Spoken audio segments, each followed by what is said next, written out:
So hello, how are you all?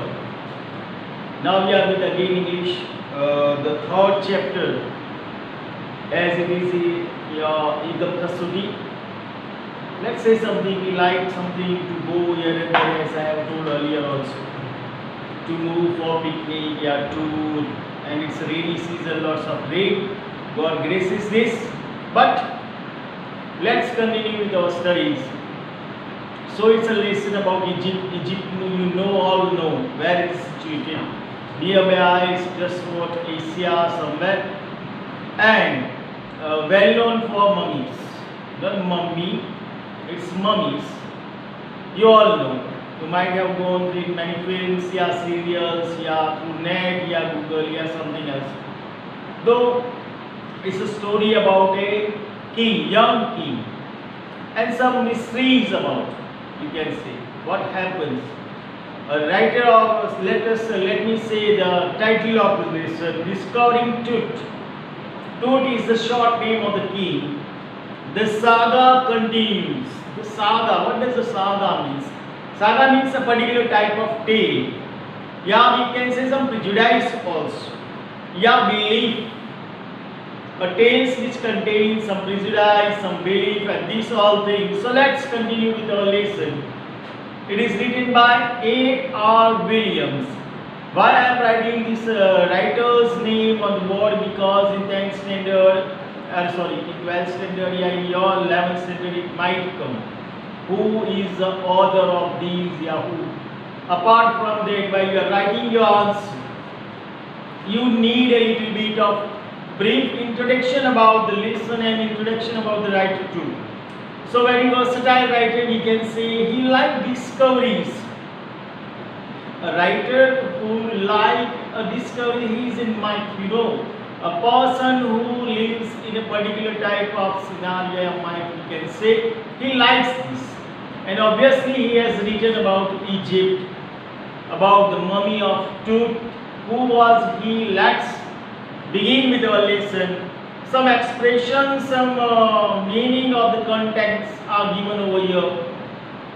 Better go through it, better go through the dictionary. No doubt you are fully involved in your physics, chemistry, biology, maths. But apart from that, government has designed this course for you.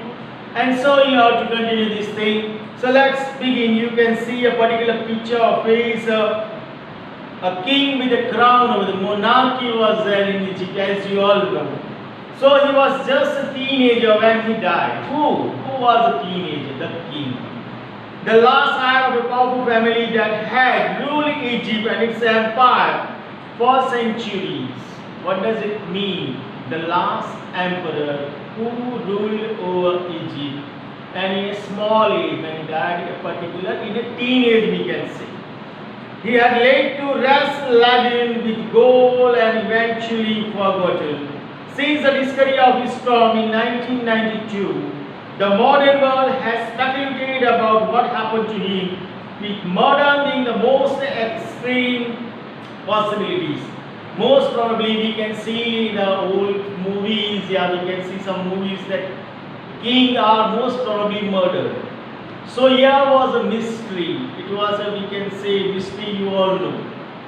We like the movies with the mystery also. Even the CID serials, yeah, Crime Patrol, these all serials that Sony TV gives us to watch.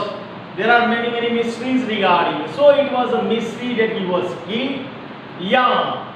He got a particular death, natural death, we can say. So let's go further.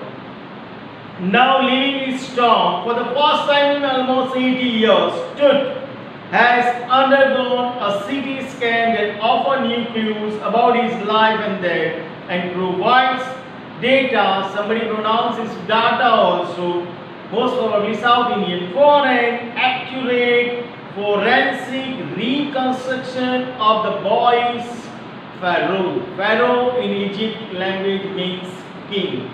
So in 1992, his tomb was discovered, and then our new generation, means our scientists, they were in dilemma that this particular king, this young king, either he was murdered, yeah, he got natural death. So his body was scanned. Here we can correct, in biology student might be knowing CT scan especially. As we go to a doctor with a particular injury, a particular pain, a heart pain, or something, many things are there. Doctor nowadays used to prefer CT scan. So his body was scanned over there. The pharaoh is the name we call king as pharaoh in H. Now, any angry bird, steed of ghostly dust devils, as King Tut was taken from his resting place in the ancient Egyptian cemetery known as the Valley of the Kings, a particular place where they were buried. In Egypt they buried. So he was taken out from the place named Valley of Kings. And you all know about mummies, how they were kept. Dark bell clouds had scattered across the desert sky all day and now were veiling the star in cascade grey. So the atmosphere also was changed when he was taken out from his grave, we can say, cemetery we can say.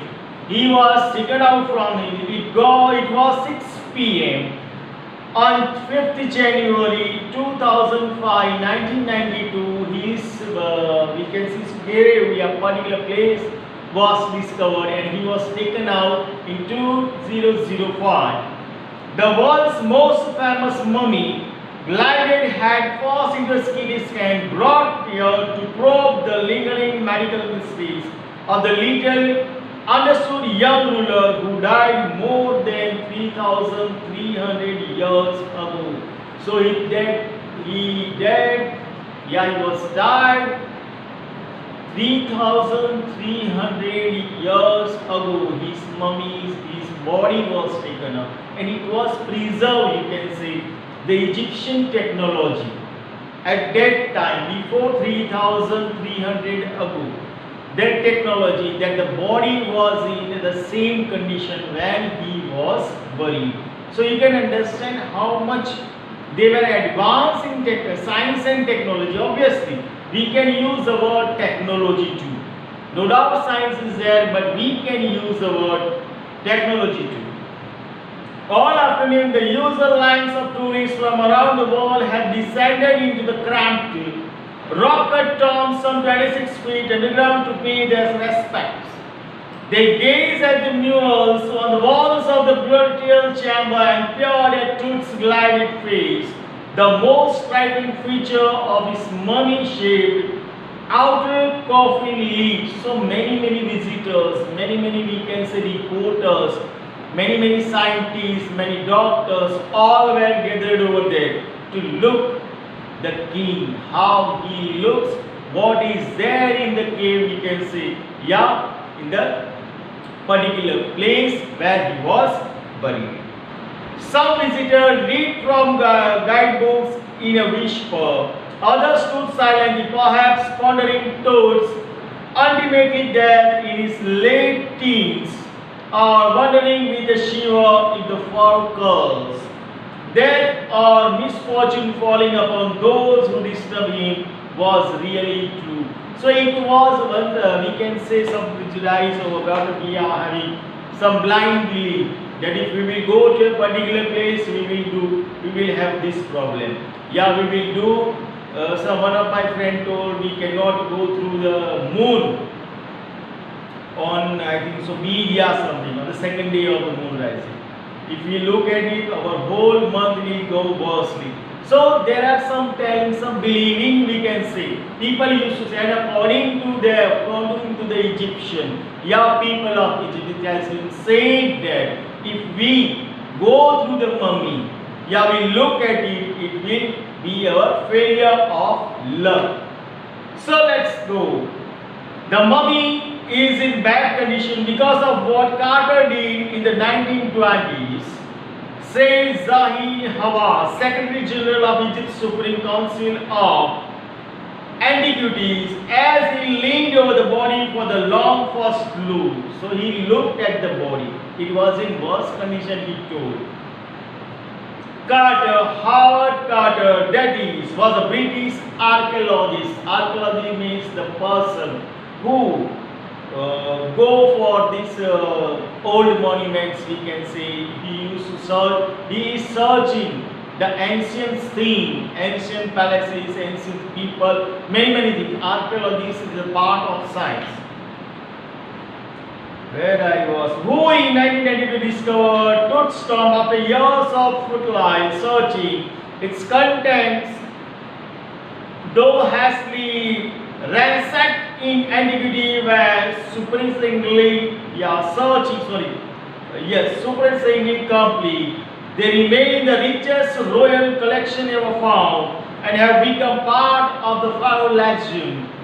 Stunning artifact in gold, their eternal brilliance meant to guarantee restoration, caused a sensation at the time of the discovery and still get the most attention.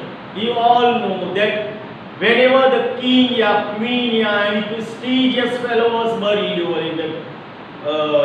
in Egypt, at that time people used to keep gold, silver, ornaments, we can say lots and lots of jewelry, even horses, foods, many things.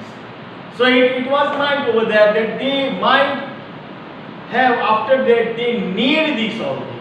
So he was a king, Tut was a king, and you know how much wealth he might be gaining. So it was there in his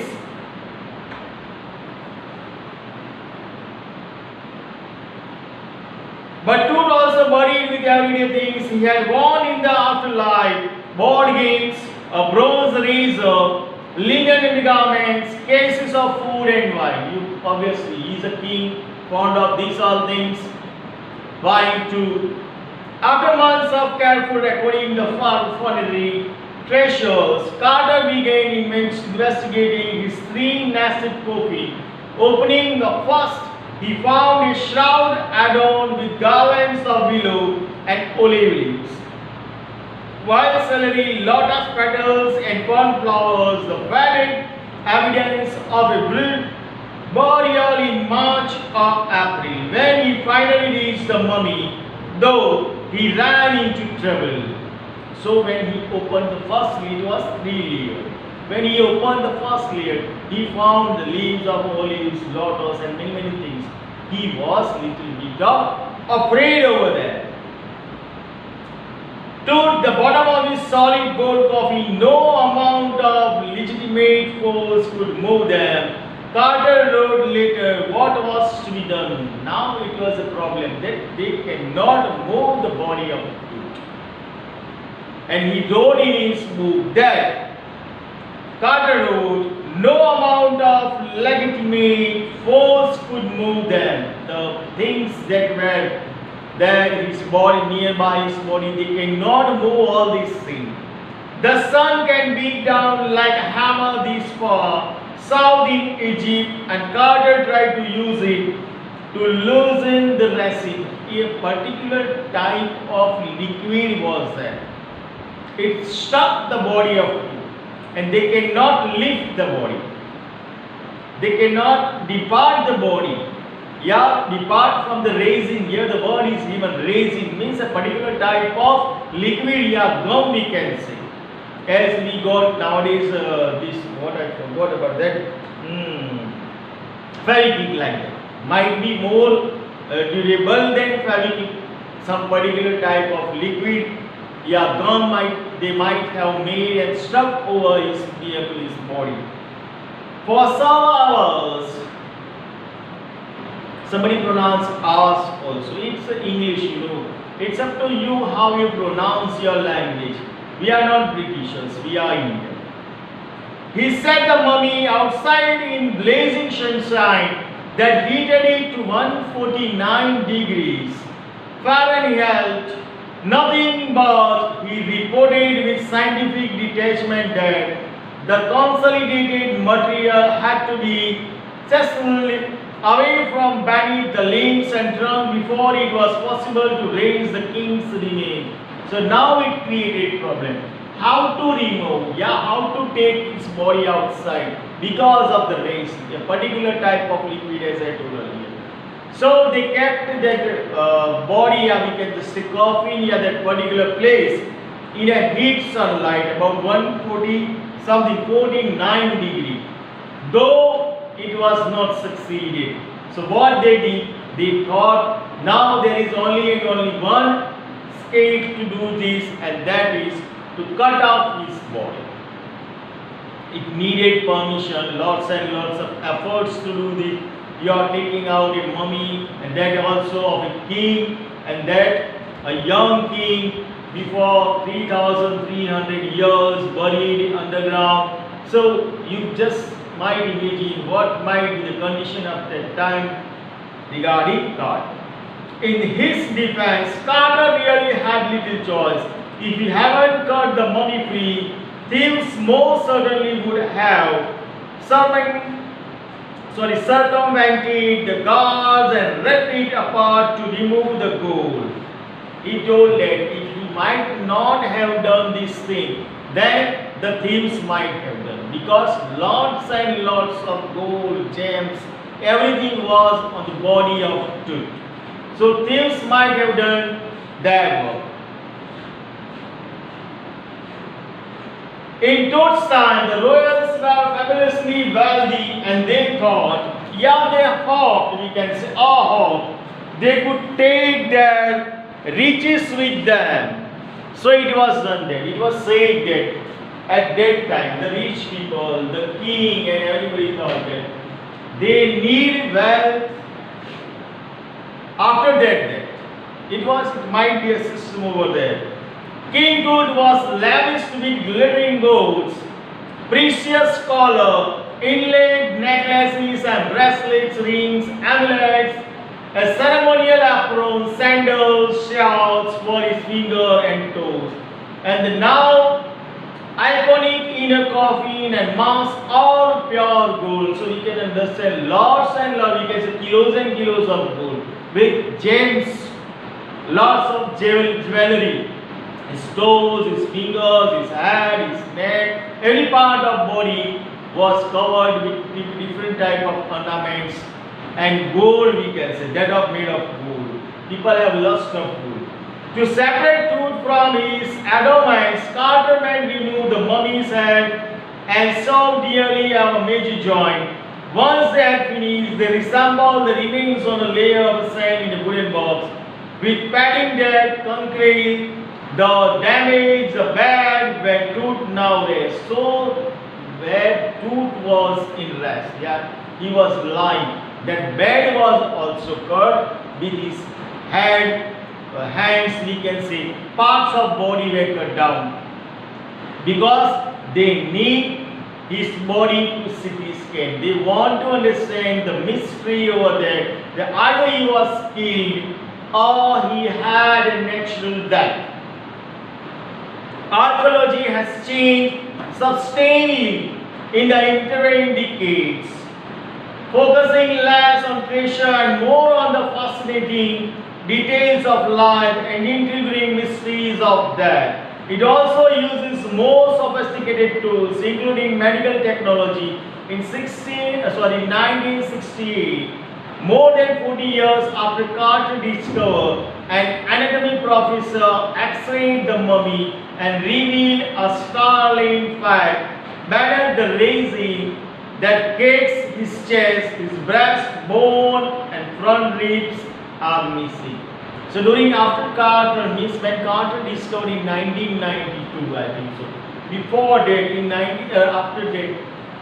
before that, 1968, a particular person, anatomy professor, discovered that some parts of these mummies are missing, some body parts are missing. It was a mystery, we can say. Today, diagnostic imaging can be done with computed tomography or CT, by which hundreds of X-ray in cross sections are put together like slices of bread to create a three-dimensional virtual body. What more would a CT scan reveal of Tut than the X-ray? And could it answer two of the biggest questions still lingering about him? How did he die? and how old was he at the time of his death. So nowadays we are having CT scan. Doctor says, the doctor used to prescribe CT scan to a patient. We don't know what is CT scan. It is computed tomography. Science students, you must know this little particular fact. Some we can say slides are there like blade, some small X-ray, some big X-ray. I don't know science properly. You can ask to your physics, your biology teacher regarding this thing. Might be chemistry teacher also. So it was a lingering about his death. He was king young. He died naturally. King Tut, demise was a big event. Even by royal standard, he was the last of his family line. And his funeral was a dead rattle of a dynasty. But the particulars of his passing away and its aftermath are unclear.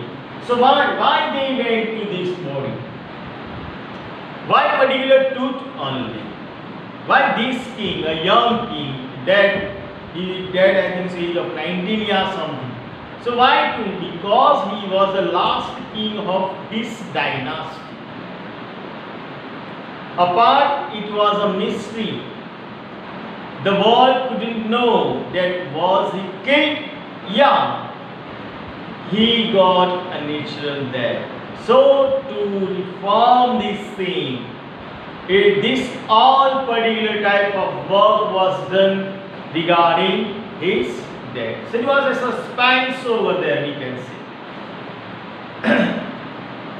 Amenhotep III, Tut's father or grandfather, was a powerful pharaoh who ruled for almost 4 decades at the height of 18th dynasty, Golden Age. His son Amenhotep IV succeeded him and initiated one of the strongest periods in the history of ancient Egypt. So we can see his forefathers also were king. His forefather, then father, the new pharaoh promoted the worship of the Aten. The son changed his name to Akhenaten. So obviously they are king, they can use whatever they want, yeah, they like whatever the name they want to keep it. Apart, they were worshipping sun, the ring of sun. They changed the name into Akhenaten, a servant of the Aten, servant of the Aten, servant of the sun, and moved the religious capital from the old city of Thebes to the new city of Akhetaten, known now as Amarna. He further shocked the country by attacking Amun, a major god, smashed his image and closing his temples. It must have been a horrific time, said Rajeshan, director of the University of Chicago Research Center in Luxor. The site of ancient Thebes, the family that had ruled for centuries, was coming to an end, and then Akhenaten went a little wacky. So all these mysteries we can see might be some supernatural power working over this. Yeah, they believe that we are infected by them. So this all we are in a 20th, 21st century. We don't believe this all thing. Even our grandparents used to say something about some mysteries over there. But we don't believe because we are going through science. But they thought because of this thing, they are capturing the another city, it created the losing of their dynasty. After Akhenaten's death, a mysterious ruler named Smenkhkare appeared briefly and excited with hardly a trace, and then a very young Tutankhaten took the throne, King Tut, as he widely known today. So after that, a king came a dead, but due to his father there, Tut, his name is Tate, typical type of names. We can say Tut. King Tut, as is widely known today, the boy king soon changed his name to Tutankhamun, living image of Amun, and oversaw a restoration of the old ways. He reigned for about 9 years and then died unexpectedly. So after he became at the age of 10 years something, the boy became the king. He changed something. He changed Aman too, and then after ruling for about 9 to 10 years, he was dead. But why? We have the scientists, archaeologists, or everybody wants that why he died. It was a planned murder. Sorry, let's go further. Regardless of his fame and the speculations about his fate, Tut is one mummy among many in Egypt. How many? No one knows. The Egyptian Mummy Project, which began an inventory in late 2003, has recorded among 600 so far and it's still counting. The next phase, scanning the mummies with a portable CT machine donated by the National Geographic Society and Siemens, its manufacturers. King Tut is one of the first mummies to be scanned. In that, as in life, moving regularly ahead of his countrymen. So they have discovered about more than 600 mummies for CT scan. And eventually we can say, luckily we can say, Tut was the first person to be CT scanned by. So as he was a great king, he got this opportunity to for CT scanning also. So we can say lucky person. After that, after 3,300 years, people want to know him. Then who is he? How he is dead? It was a planned murder, so it's a mystery. And mystery plays a vital role in our life, you and mine too. So here, I would like to stop. We will continue in our next session. Thank you very much.